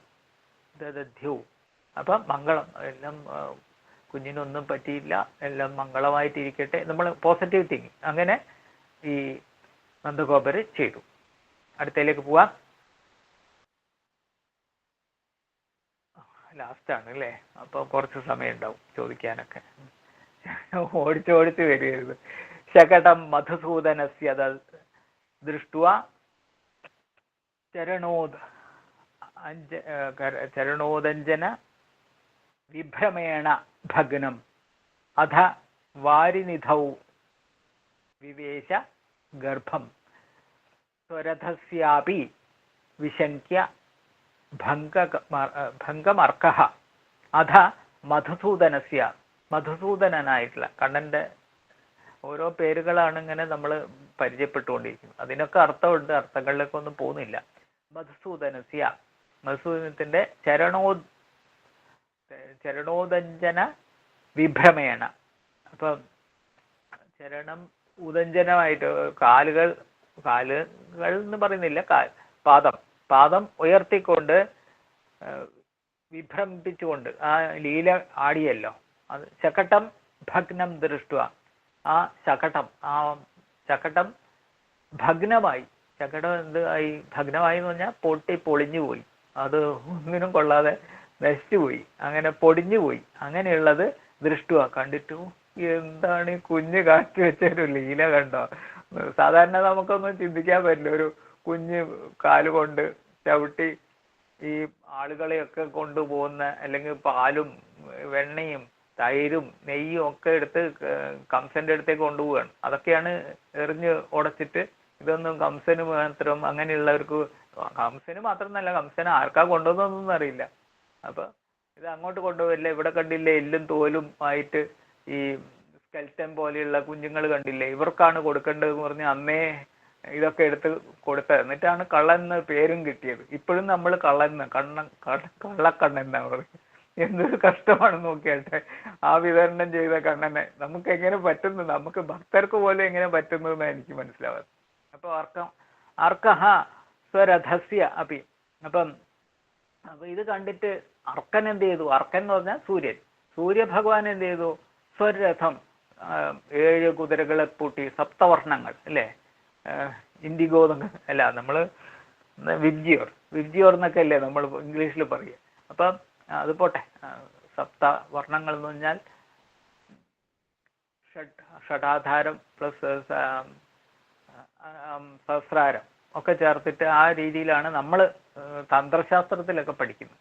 അപ്പൊ ഇവിടെ നമ്മളതൊക്കെ എല്ലാം പാശ്ചാത്യർക്ക് കൊടുത്തു. പോട്ടെ, നമുക്ക് ഇപ്പൊ നമ്മുടെ കാര്യം മാത്രം പറയാം. അപ്പൊ ഇവിടെ അർക്കൻ എന്ത് ചെയ്തു? 7 കുതിരകളെ പൂട്ടിയിട്ടുള്ള ആ സ്വന്തം രഥത്തിനാണോ ഭംഗം ഉണ്ടായത് എന്ന് വിചാരിച്ചിട്ട് ശങ്കിച്ചുകൊണ്ട് വാരിനിധേഹേ ഗർഭം വിവേച, പെട്ടെന്ന് തന്നെ എൻ്റെ രഥം പോയി, പൊട്ടിപ്പൊളിഞ്ഞു പോയി എന്ന് പറഞ്ഞിട്ട് സമുദ്രത്തിലേക്ക് ഗർഭം വിവേശ. വാരിനിധി, വാരി എന്ന് പറഞ്ഞാൽ വെള്ളം, വാരിനിധി എന്ന് പറഞ്ഞാൽ സമുദ്രത്തിലേക്ക് ഗർഭം വിവേശ, ഉള്ളറകളിലേക്ക് അങ്ങ് പ്രവേശിച്ചു. അത്രയാണ് നമുക്ക് പഠിക്കാനുള്ള പാഠഭാഗം. അപ്പൊ ഇത്ര ഓടിച്ചു പോയതേ ഉള്ളൂ. ഇനി ഇത് നന്നായിട്ട് വായിച്ച് മനസ്സിലാക്കാനുണ്ട്. ഒരു സമ്മറൈസ് ചെയ്തിട്ട് വളരെ ചുരുക്കിയിട്ടാണ് പറഞ്ഞതെന്ന് മാത്രം. ഇനി കുറച്ച് സമയം ചോദിക്കാമെന്ന് തോന്നുന്നു, ഇല്ലേ മാഷെ? മാഷ് പറയും, എന്ത് പറയുന്നറിയില്ല. മാഷെ ചോദ്യം ചോദിക്കാം അല്ലേ? ആർക്കെങ്കിലും എന്തെങ്കിലും സംശയം ഉണ്ടെങ്കിൽ ചോദിക്കാം. മാഷെ നമസ്തേ. നമസ്തേ. ആ എനിക്ക് ഞാന് ഇതില് ഈ ആ അവസാനത്തെ 12ാമത്തെ ശ്ലോകം ഉണ്ടല്ലോ, ആ ആ അതില് ആ ഈ അതില് ഈ ഈ നമ്മുടെ എന്താണ് പറയാ, ഈ ശകടം, ആ അതായത് ഈ ശരി വണ്ടി വീണ് ആ തകർന്നത് കണ്ടിട്ട് ആ പിന്നെ സൂര്യൻ പോലും പിന്നെ സമുദ്രത്തിലേക്ക് പ്രവേശിച്ചു എന്ന് പറഞ്ഞല്ലോ. അത് ശരിക്കും ഒരു ആ ആ കവിയുടെ ഭാവനയായിട്ട് കണ്ടാൽ പോരെ. കാരണം ശരിക്കും ആ സമയത്ത് സന്ധ്യയായി, സൂര്യൻ പോയി. പക്ഷെ കവിക്ക് ഇത് അവസാനിപ്പിക്കാൻ വേണ്ടിയിട്ട്, ഈ ഒരു സന്ദർഭം അവസാനിപ്പിക്കാൻ വേണ്ടിയിട്ട് കവി അങ്ങനെ ആ മനസ്സിൽ അങ്ങനെ ഒരു പദം പ്രയോഗിച്ചു എന്നല്ല ഇവിടെ അർത്ഥമാക്കാനുള്ളൂ. ഉള്ളു ഉള്ളു, അങ്ങനെയുള്ളൂ. ഇതൊക്കെ ഈ ആ, ആലങ്കാരികമായിട്ടുള്ളതൊന്നും ആ, നമ്മുടെ യാഥാർത്ഥ്യമായിട്ട് ഒന്നുമില്ല. ആലങ്കാരികം ആ. അത് കവിയുടെ കവിയുടെ ആ ഒരു ചിന്തയാണ്, കവിയുടെ ഒരു ഭാവനയായിട്ട് പിന്നെ ഈ ഒരു സന്ദർഭം അത്രേ ഉള്ളൂ, അത്രേ അവസാനിപ്പിക്കാൻ ഉള്ളൂ, വേണ്ടിയിട്ട് അങ്ങനെ അത്രേ ഒരു ഉള്ളൂ, പദം ഉപയോഗിച്ചത് മാത്രം. അത്രേ ഉള്ളൂ, അതേ ഉള്ളൂ. അല്ലാതെ ഏഹ്, ഈ പറഞ്ഞ ഇപ്പം അലങ്കാരം എന്ന് പറയുമ്പോൾ അതാണ്. ഇപ്പം ഉപമയായിക്കോട്ടെ, ഉത്പ്രേക്ഷയായിക്കോട്ടെ, ഏതെങ്കിലും അലങ്കാരം ആയിക്കോട്ടെ, അലങ്കാരങ്ങളുടെ ഒക്കെ പ്രത്യേകത എന്ന് വെച്ചാൽ കാവ്യത്തിന് ഭംഗി കൂട്ടാൻ വേണ്ടിയിട്ടാണ്. ആ, അലങ്കാരം എന്ന് പറഞ്ഞാൽ അലം കരോതി ഇതി അലങ്കാര, അലം ക്രിയതേ ഇതി അലങ്കാര, അലങ്കരണം അലങ്കാര എന്ന് പറഞ്ഞാൽ അതിനെ കുറച്ച് കൂടുതൽ ഡെഫിനേഷനൊക്കെ ഉണ്ട്. അതിലേക്കൊന്നും പോകുന്നില്ല. അപ്പൊ എന്തെങ്കിലും ഒരു കാവ്യ അലങ്കാരത്തിന്റെ കാവ്യം ഗ്രാഹ്യം അലങ്കാര, അലങ്കാരം കൊണ്ടാണ് കാവ്യം രസിക്കുന്നത്. അപ്പൊ രസിക്കാൻ വേണ്ടിയിട്ടുള്ള കാര്യങ്ങൾ ഇടക്കിടക്ക് ഇങ്ങനെ അലങ്കാരത്തിൽ, വൃത്തവും അലങ്കാരവുമാണ് നമ്മുടെ നമ്മുടെ കാവ്യങ്ങൾ, നമ്മുടെ ഭാരതീയ കാവ്യങ്ങൾക്ക് കൂടുതൽ കൂടുതൽ. അതുകൊണ്ടാണ് എന്നും നിലനിൽക്കുന്നത്. ഈ രാമായണം തുടങ്ങി, അല്ലെങ്കിൽ മഹാഭാരതം തുടങ്ങി, ഏതാണെങ്കിലും ഭഗവത്ഗീതയൊക്കെ നമ്മൾ എത്ര വായിച്ചാലും, അല്ലെങ്കിൽ രാമായണമൊക്കെ രാമായണം എന്ന് വെച്ചാൽ ഇപ്പൊ നമ്മൾ വായിക്കുന്ന തുഞ്ചത്ത് എഴുത്തച്ഛൻ്റെ അല്ല, അതും ആണെങ്കിലും മറ്റേ നമ്മുടെ വാൽമീകി രാമായണമൊക്കെ ആണെങ്കിൽ അതിൻ്റെ ഗായത്രി വൃത്തവും അതും ഒക്കെ തന്നെ നിലനിൽക്കുന്നതിൻ്റെ മെയിൻ കാരണം എന്ന് വെച്ചാൽ വൃത്തവും അലങ്കാരം, അനുഷ്ടുപ്പ് വൃത്തങ്ങളൊക്കെയാണ് ഭഗവത്ഗീതയിലൊക്കെ വരുന്നത്. അതുപോലെ ഉള്ള ഒരു പ്രയോഗമാണ് ഇവിടെ. ഈ സൂര്യൻ പോവോ എന്നൊന്നും അങ്ങനെയുള്ള എന്താണ് യുക്തിചിന്തയൊന്നുമല്ല. ഭക്തി എന്ന് പറയുന്നത് വേറൊരു തലമാണ്. ഭക്തിയുടെ തലത്തിൽ യുക്തി കൊണ്ടുവച്ചിട്ട് ഭക്തിയുടെ രസം മുഴുവൻ ഒടിച്ചു കളയാൻ പാടില്ല. നമ്മൾ ആ ഭക്തിയുടെ രസത്തിൽ കാണണം. അപ്പോഴാണ് നമുക്ക് ഈ പറഞ്ഞ കാമ ക്രോധാദികളൊക്കെ മാറി വളരെ രസിച്ചിരിക്കാൻ പറ്റുക. മറ്റേത് യുക്തി അതിൻ്റെ ഇടക്ക് വന്നു കഴിഞ്ഞാൽ സംഗതിയൊക്കെ പൊളിഞ്ഞു. ഇപ്പൊ ഇവിടെ അർക്കൻ പോയി സമുദ്രത്തിന്റെ ഉള്ളിലേക്ക്, അഗാധതയിലേക്ക് ഒളിച്ചു. അങ്ങനെയാണ് സമുദ്രത്തിന്റെ ഉള്ളിൽ അങ്ങനെ സൂര്യൻ പോവുമോ ചോദിച്ചാ പോയി, ഇന്റെ രസേ പോയി. ഓക്കെ മാഷേ, നന്ദി മാഷേ. അതിന്റെ രസം കിട്ടണമെങ്കിൽ ആ രീതിയിൽ തന്നെ കാവ്യത്തിന്റെ രസം. കാവ്യം ഗ്രാഹ്യം അലങ്കാരാത്മകം, അലങ്കാരം കൊണ്ടാണ് കാവ്യം രസിക്കുന്നത് എന്നൊക്കെയാണ് പറയുന്നത്. പിന്നെ നമസ്തേ പക്ഷേ ഇതിനകത്ത് ഈ ശകടാസുര വധം, ശകടാസുരനെ വധിക്കുന്നതായിട്ട് അങ്ങനെ എന്തെങ്കിലും ഇതിനകത്ത് ഈ കഥയിൽ അങ്ങനെ ഒരു വരുന്നില്ലല്ലോ. ശകടാസുരന്റെ മോക്ഷമെന്നോ അങ്ങനെ ഒരു വിഷയം ഇതിനകത്ത് വരുന്നുണ്ടോ? ശകടാസുരൻ ശകടം വീഴുന്നു, ശകടം പൊളിച്ചു പോകുന്നു എന്നൊക്കെയാണ് പറയുന്നത്. ശകടാസുരൻ അത് ഇവിടെയല്ല, ഇതിന്റെ ഈ തുടക്കത്തിലെ ഈ ഈ ചാപ്റ്ററിന്റെ തുടക്കം എന്ന് പറഞ്ഞാൽ നമ്മൾക്ക് പഠിക്കാനുള്ള ഭാഗമല്ല, തുടക്കം.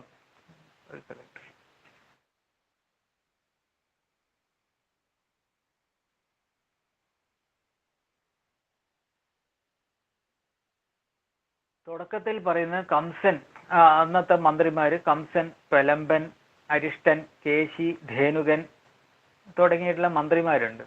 അവര് ഒക്കെ കൂടി മീറ്റിംഗ് കൂടുന്ന സമയത്ത് ചോദിക്കുകയാണ്. ആദ്യം കംസനൊന്ന് ഭയക്കുന്നുണ്ട്. കൃഷ്ണൻ നവധാഭക്തിയിൽ എപ്പോഴും സ്മരണമാണല്ലോ ഈശ്വരനിലേക്ക് എത്തിക്കുന്ന ഏറ്റവും പ്രധാനപ്പെട്ട കാര്യം. അതിൽ സ്മരണം എന്ന് പറഞ്ഞാൽ നമ്മുടെ ഭക്തിമാർഗത്തിലുള്ള സ്മരണം കുറച്ചൊക്കെ ചില സമയത്തൊക്കെ എന്താ അനിർഗളതയാ എന്നുള്ളത് മാറിപ്പോവും.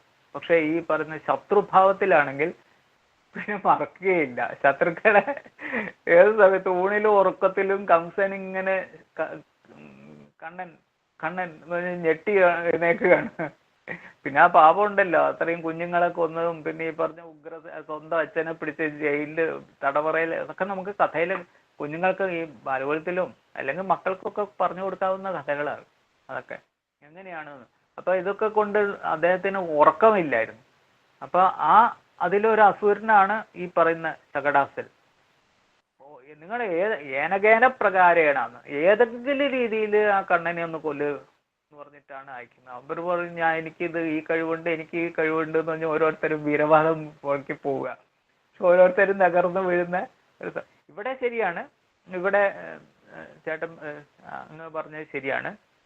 ഇവിടെ ശകടം പൊളിഞ്ഞു പോകുന്നതൊക്കെ പറയുന്നുള്ളൂ, അസുരനൊന്നും പറയുന്നില്ല. ഇവിടെ തുടക്കത്തില് ആ കാര്യങ്ങൾ പറയുന്നുണ്ട്, നിങ്ങളുടെ ഏതൊക്കെ രീതിയിൽ കൊല്ലാൻ പറ്റുമോ, അപ്പം പൂതനയുടെ കാര്യം ഒക്കെ പറയുന്നുണ്ട്. ഓരോ രീതിയിൽ ഓരോരുത്തർ അവരവരുടെ. നമ്മുടെ ഇവിടെയൊക്കെ പ്രത്യേകത എന്ന് വെച്ചാൽ കംസൻ ബാക്കിയുള്ളവർക്കൊക്കെ മോക്ഷം കൊടുക്കുകയാണ്. ബാക്കിയുള്ളവർക്കൊക്കെ മോക്ഷം കൊടുത്തിട്ടാണ് സ്വയം മോക്ഷത്തിലേക്ക് പോകുന്നത്. അവിടെയും രാവണനാണെങ്കിലും നമുക്കറിയാലോ, രാമായണത്തിലാണെങ്കിലും എല്ലാവർക്കും മോക്ഷം കൊടുത്തിട്ടാണ് സ്വയം ഇതാവുന്നത്. അവിടെയൊക്കെ ഒരു പ്രത്യേകതയുണ്ട്, ഇവർക്കൊക്കെ അറിയാം. പക്ഷെ ഒരു ഭാവം മാത്രം ഭക്തിഭാവം അല്ലെന്ന് മാത്രം. എപ്പോഴും ഇങ്ങനെ ശത്രുഭാവത്തിലാണ് അവരുടെയൊക്കെ ആരാധന. അത്രയുള്ളൂ വ്യത്യാസം. ഇവിടെ ശകടം മേൽപോട്ട് കാലുകൊണ്ട് ഉയർത്തി പൊട്ടിച്ചു എന്ന് മാത്രമേ പറയുന്നുള്ളൂ, മറ്റു കാര്യങ്ങളൊന്നും പറയുന്നില്ലല്ലോ. ശകടം പൊളിഞ്ഞു വീഴുന്ന് പറയുന്നുണ്ട്. ശകടം പാദം കൊണ്ട് ഇതാക്കി. പിന്നെ ഈ ഇവരുടെ ദൃഷ്ടിയാണ് പറയുന്നത്.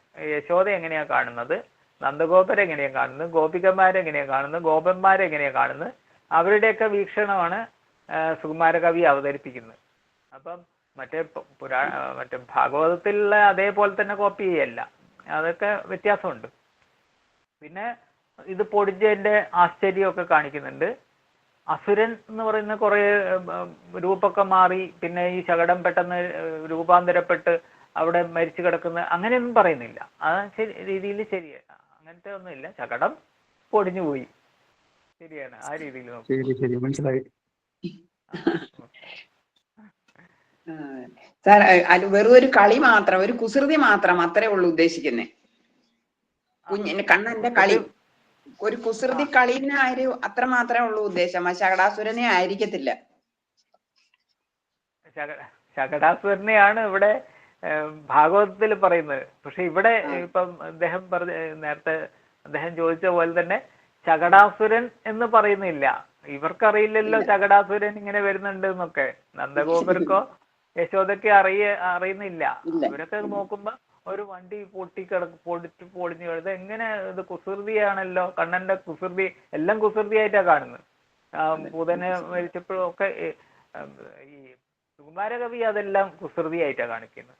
ഒരു സാധാരണ ലീല എന്നുള്ള രീതി, ബാലലീല. യെസ്, അതാണ് ആ കണ്ണന്റെ ഓരോ ബാലലീലകൾ. പക്ഷെ നന്നായിട്ട് അവതരിപ്പിക്കുന്നു. ഭക്തിയാണ്, മുഴുവൻ ഭക്തിഭാവമാണ്. ഒരു സാധാരണ ഒരു കുഞ്ഞിന് ഇങ്ങനെ പറ്റുമെന്നല്ല, അങ്ങനെ അതീന്ദ്രിയമായുള്ള ഒരു കുഞ്ഞ്. പക്ഷെ ശകടമാകുന്ന അസുരൻ വന്നു അങ്ങനെയൊന്നും ഭീകരമായിട്ടൊന്നും പറയുന്നില്ല.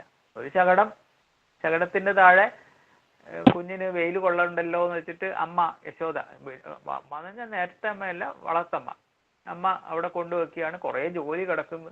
അപ്പൊ ഇവിടെയാണെങ്കിൽ വെയിൽ കൊള്ളൂല, ഒന്നുമില്ല, സേഫാണ് എന്ന് പറഞ്ഞിട്ട് അടുത്ത ജോലിയിലേക്ക് പോകുമ്പോഴത്തേക്ക് ഈ ശബ്ദം കേൾക്കുന്നു, ഓടി വരുന്നു നേരെ. പിന്നെയാണ് ഈ സംഭവമൊക്കെ കാണുന്നത്. അപ്പൊ ആ ഭാവത്തില് എന്ത് പറ്റി, കണ്ണന്റെ ആ പാദങ്ങളിൽ ചുമന്ന് കിടക്കുന്നുണ്ടല്ലോ എന്ന് പറഞ്ഞിട്ട് നേരെ കാല് തുടയ്ക്കാൻ നോക്കുന്നു. തുടയ്ക്കുന്ന സമയത്ത് പിന്നെയാണ് ആ പാദങ്ങളുടെ വിവരണം എല്ലാം തന്നെ ഭഗവത് ഭക്തി ഉണ്ടാക്കുന്ന സംഗതിയാണ്. മറ്റേ ഈ ഭീകരമായിട്ടുള്ള ഒരു കാര്യവും ഇവിടെ പറയുന്നുണ്ട്. ബാക്കിയുള്ള ഭാഗത്ത് നേരത്തെ പറഞ്ഞില്ലേ, അസുരന്മാരുടെ മീറ്റിംഗ് പറയുന്നുണ്ട്. ആ സമയത്ത് ആദ്യം അദ്ദേഹം പറയുന്നുണ്ട്, എനിക്ക് ഊണും ഇല്ല ഉറക്കവും ഇല്ല, ഏത് സമയത്തും കണ്ണൻ കണ്ണൻ എന്നാണ്. കണ്ണൻ എന്നല്ല അവിടെ പറയുന്നത് കൃഷ്ണൻ, കൃഷ്ണൻ കൃഷ്ണൻ എന്നുള്ള ഒറ്റ വിചാരേ ഉള്ളൂ. നിങ്ങൾ അതൊക്കെ ഒരു ഇതാക്കണം. അപ്പോഴത്തേക്ക് ഇവരൊക്കെ കൂടി അങ്ങനെ ചിരിക്കുന്ന പോലെ ഇത്ര വലിയ എന്താ ഇത്രയും കുഞ്ഞുങ്ങളെയൊക്കെ അല്ലെങ്കിൽ ഈ പറഞ്ഞ വലിയ വലിയ ആളാന്ന വിചാരം, എന്നിട്ട് ഇവിടെ ഇരുന്നിട്ട് ഒരു കുഞ്ഞിന്റെ കാര്യത്തിൽ ഉറക്കം ഇല്ല എന്ന് പറയുന്നുണ്ടല്ലോ വിചാരിച്ചിട്ട് ഇവരൊക്കെ ഇനി എന്ത് വിചാരിക്കുന്നു പെട്ടെന്ന് പിന്നെ ഭാവം മാറ്റുന്നൊക്കെ ഭാവമാണ്. നല്ല രസമായിട്ടാണ് സുകുമാരകവി അവതരിപ്പിക്കുന്നത്. ഓരോ ഭാഗങ്ങളും വായിക്കുന്തോറും നമ്മൾ അതിലേക്ക് ഇങ്ങനെ മുഴുകിയിരിക്കും. അതാണ് ഒരു പ്രത്യേകത. പിന്നെ ഈ കൃഷ്ണന്റെ ഭഗവാന്റെ കാര്യങ്ങൾ വരുന്ന സമയത്ത് മുഴുവൻ ഭക്തിയാണ്. മറ്റുള്ള സ്ഥലത്ത് ഇങ്ങനെയൊക്കെ വിവരിക്കും, അവരുടെ ദൗത്യത്തെക്കുറിച്ചും ഒക്കെ ഇതായിട്ട് പറയും. പക്ഷെ ഇവിടെ വരുമ്പോൾ നേരത്തെ പറഞ്ഞ പോലെ ഒരു പാദങ്ങളും എല്ലാം ഉയർത്തിയതേ ഉള്ളൂ. അപ്പോഴത്തേക്ക് ഈ പറയുന്ന ശകടമൊക്കെ പൊടിഞ്ഞ് വീണുപോയി. അപ്പൊ ഇതെങ്ങനെ അതിന്റെ ശബ്ദവും ഇടിനാദം പോലെ എന്നൊക്കെ പറയുന്നത്. അതുകൊണ്ട് എല്ലാവരും കൂടി ഓടി വരുന്നുണ്ട്. ആദ്യം യശോദ വന്നിട്ട് നോക്കുന്നുണ്ട്, ഉടനെ തന്നെ നന്ദഗോപരും മറ്റേ യശോദയും സഖിമാരും ഓടി വരുന്നുണ്ട്. അതുപോലെ തന്നെ നന്ദഗോപരും ഗോപന്മാരും ഓടി വരുന്നുണ്ട്. നന്ദഗോപര് വന്നിട്ട് ഈ ഭസ്മൊക്കെ എടുത്ത് തിലകക്കുറിയൊക്കെ തൊടിയിക്കുകയായിരുന്നു. ഒന്നും ഭൂതപ്രേത പിശാചുക്കളൊന്നും ബാധിക്കാതിരിക്കട്ടെ എന്നൊക്കെ പറഞ്ഞത് ഒരു സാധാരണ അച്ഛൻ്റെയും അമ്മയുടെയൊക്കെ ഭാവത്തിൽ നമ്മളൊരു കുഞ്ഞിനെ എങ്ങനെയാണ് കാണുന്നത് അതുപോലെ കാണുന്നു. ആ രീതിയിലാണ് ഇവിടെ അവതരിപ്പിക്കുന്നത്. പ്രേമഭക്തി, പരമപ്രേമരൂപ ഭക്തി രീതി എന്നല്ലേ പറയുന്നു. ഏത് സമയത്ത് ഒരേ ഇതില് ആ ദേവതയുടെ രൂപം തന്നെ മനസ്സിൽ ധ്യാനിക്കുന്ന, അതിലേക്ക് കൊണ്ടുപോവുക, മറ്റുള്ള ചിന്തകളൊക്കെ. അപ്പം എന്താണ്, മനസ്സിലെ മാലിന്യങ്ങളൊക്കെ പോകുന്നു. അതിനു വേണ്ടിയിട്ടുള്ള ഒരു മെത്തേഡാണ് ഭക്തി എന്ന് പറയുന്നത്. ഭക്തിയാണ് ഇവിടെ പ്രധാനമായിട്ടുള്ള വിഷയം. നമസ്കാരം മാഷേ, എൻ്റെ പേര് വിജയൻ എന്നാണ്. ഞാനൊരു ഡൗട്ട് ചോദിച്ചോട്ടെ. 12ാമത്തെ ശ്ലോകത്തില് നമ്മൾ പറയുന്നുണ്ട് സൂര്യൻ സമുദ്ര അന്തർഭാഗത്ത് പോയി എന്നുള്ളത്. അപ്പൊ അതില് അതുപോലെ തന്നെ സുകുമാരകവി ഉമിത്തിയില് നേറി അദ്ദേഹത്തിന്റെ ജീവിതവും അസ്തമിച്ചു എന്നുള്ളൊരു വ്യാഖ്യാനം നമുക്ക് കൊടുക്കാൻ പറ്റുമോ? അതോ ഭക്തി മാത്രമാണോ ഇതില് നമ്മൾ ഉദ്ദേശിക്കുന്നത്?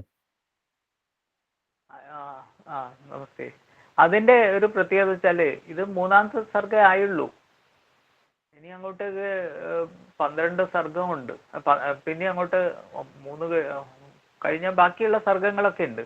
ഇതൊരു കുറച്ച് ഭാഗം നമുക്കൊരു ടേസ്റ്റിന് വേണ്ടി കുറച്ച് ഭാഗം പഠിപ്പിക്കുന്നതേ ഉള്ളൂ നമ്മുടെ സിലബസിൻ്റെ അകത്ത്. ശരിക്കും 12 സർഗങ്ങളുണ്ട്. 12ാം സർഗം അതും കംപ്ലീറ്റഡ് അല്ല, അത് പകുതിക്ക് വെച്ചിട്ട് നേരത്തെ പറഞ്ഞില്ലേ, ഖണ്ഡം വരെ എത്തിയപ്പോൾ പിന്നെ പറയാൻ പറ്റാതെയായി, അങ്ങനെ നിന്ന് പോകുന്നതാണ്. പക്ഷെ ഈ സമയത്തും നമ്മൾ എങ്ങനെ പോസിറ്റീവ് ആക്കാൻ പറ്റും? നമുക്ക് വേദനയൊക്കെ വരുമ്പോൾ, അല്ലെങ്കിൽ ഈ പറഞ്ഞ ആരോഗ്യമോ അല്ലെങ്കിൽ പല പ്രശ്നങ്ങളുടെ ഇടയിൽ എങ്ങനെ ഭക്തിയിലേക്ക് കൊണ്ടുപോകാം എന്നുള്ളതിന് ഉത്തമമായിട്ടുള്ള ഉദാഹരണമാണ്. അപ്പോൾ അദ്ദേഹത്തിൻ്റെ ജീവിതമായിട്ട് യാതൊരു ബന്ധവുമില്ല. അദ്ദേഹത്തിൻ്റെ ജീവിതം അങ്ങനെ ഒന്നും അല്ല. അവിടെ ഇതൊന്നും ധ്വനിക്കുന്നില്ല. അവിടെ അതിൻ്റെ ധ്വനിയേ ഇല്ല. അദ്ദേഹത്തിന് ഈ പറഞ്ഞ പോലെ ഇതാണ് ഒന്ന് മനസ്സിലാക്കി അദ്ദേഹം അത് ഏറ്റെടുക്കുന്നു. പിന്നീട് അദ്ദേഹം എഴുതുന്നു. ആദ്യത്തെയും അവസാനത്തെയും ആയിട്ട് പബ്ലിഷ് ചെയ്യുന്ന ഒരേ ഒരു കൃതി എന്നുള്ള രീതിയിൽ. അത് പക്ഷെ കാലാകാലങ്ങളായിട്ട് കേരളീയർ ഇത് തൊട്ടാണ് തുടങ്ങാറ്. ശ്രീകൃഷ്ണവിലാസവും ശ്രീരാമദന്തവും, ഈ 2 മഹാകാവ്യങ്ങളെ തൊട്ടാണ് തുടങ്ങാറ്. അതുകൊണ്ട് അതിൻ്റെ ഒരു കുറച്ച് ഭാഗം ഇവിടേക്ക് എടുത്തു വെച്ചു. സംസ്കൃതം പഠിക്കുന്ന പരീക്ഷാർത്ഥികൾ ഇത് മനസ്സിലാക്കിയിരിക്കണം, ഈ ഭക്തി മാർഗത്തെക്കുറിച്ച് ഒന്ന് പരിചയപ്പെടണം എന്ന് വിചാരിച്ചിട്ട്. അദ്ദേഹത്തിൻ്റെ ലൈഫിനെ കുറിച്ച് അവിടെ ഒന്നും പറയുന്നില്ല.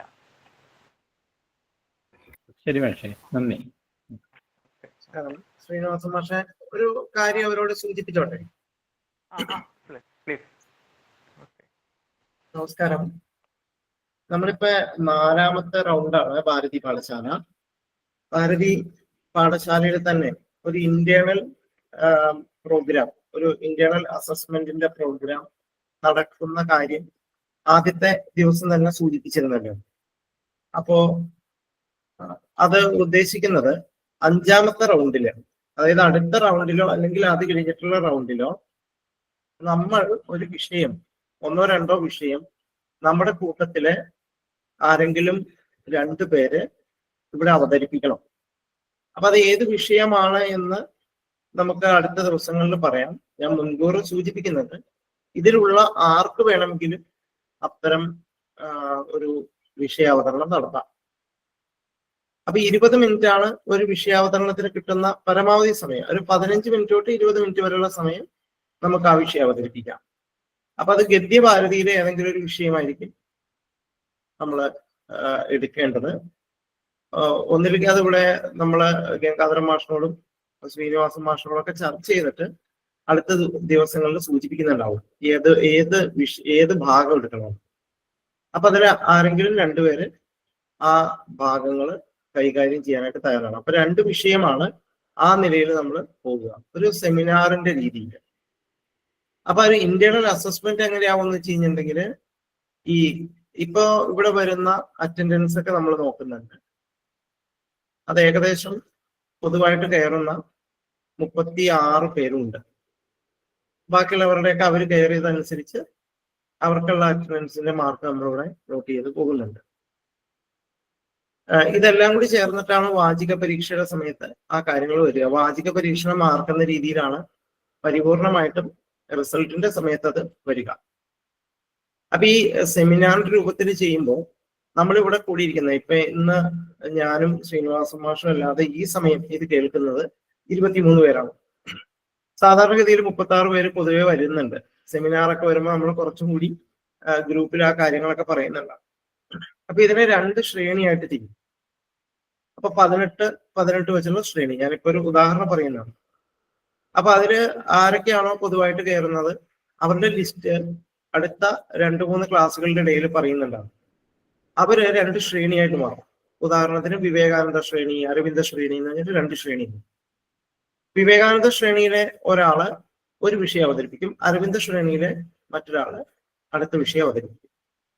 വിഷയം അവതരണം കഴിഞ്ഞതിന് ശേഷം ആ വിഷയത്തിൽ അധിഷ്ഠിതമായ ചർച്ചയുണ്ടാവും.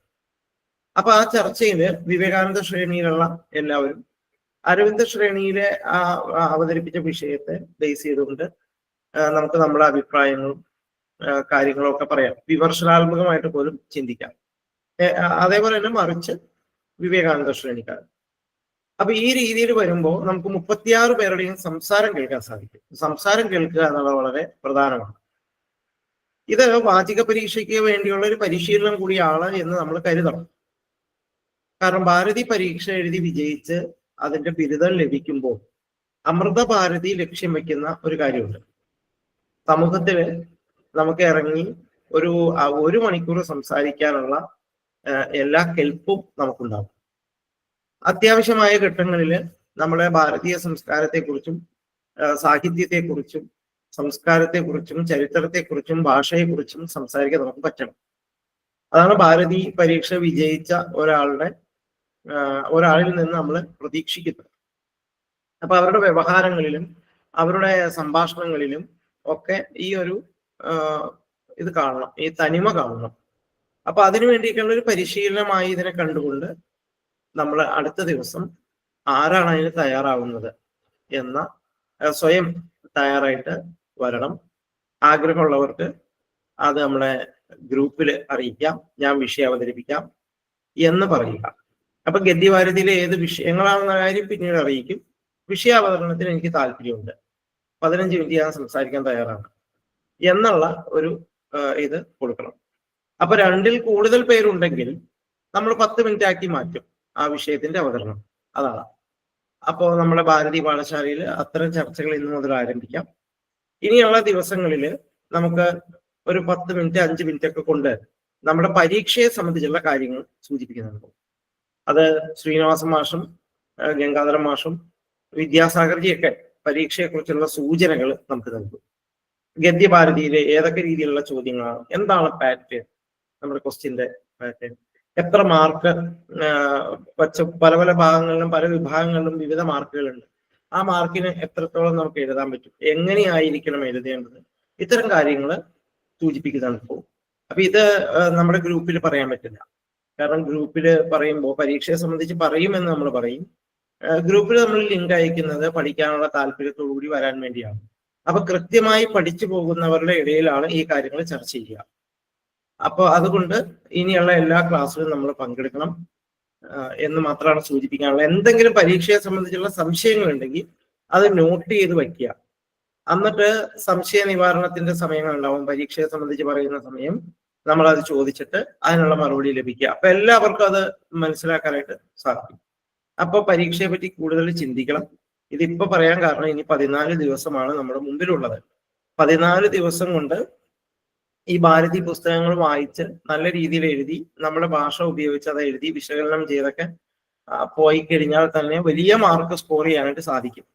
വലിയ മാർക്കിലുപരിയായിട്ട് കുറെ അധികം അറിവുകൾ നമുക്ക് ലഭിക്കാൻ സാധിക്കും. അപ്പൊ ഇനിയുള്ള 14 ദിവസം, അതായത് ഒരു പക്ഷക്കാലം, നമ്മൾ ഈ ഭാരതി പരീക്ഷയ്ക്ക് വേണ്ടി നമ്മുടെ വിജ്ഞാനമയ കോശത്തെ കൂടുതൽ ഉണർവിലേക്ക് എത്തിക്കാൻ വേണ്ടിയുള്ള പരിശ്രമങ്ങളിൽ ആയിരിക്കണം എന്ന് സൂചിപ്പിക്കുന്നു. നമുക്ക് ഇന്നത്തെ ക്ലാസ് അവസാനിപ്പിക്കാമല്ലോ മാഷെ? ശരി. അങ്ങനെയാണെങ്കിൽ മീന ചേച്ചി, മീന ഉണ്ണിത്താൻ മംഗളശ്ലോകം ചൊല്ലുവോ?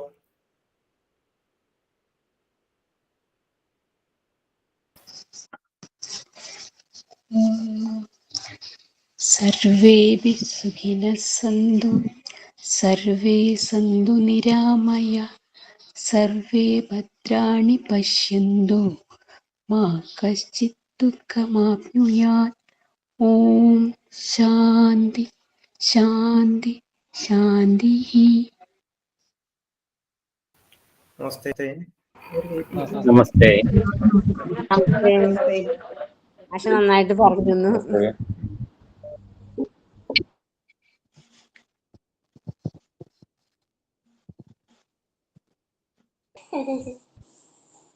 നമസ്തേ. നമസ്തേ. നമസ്തേ. നമസ്തേ.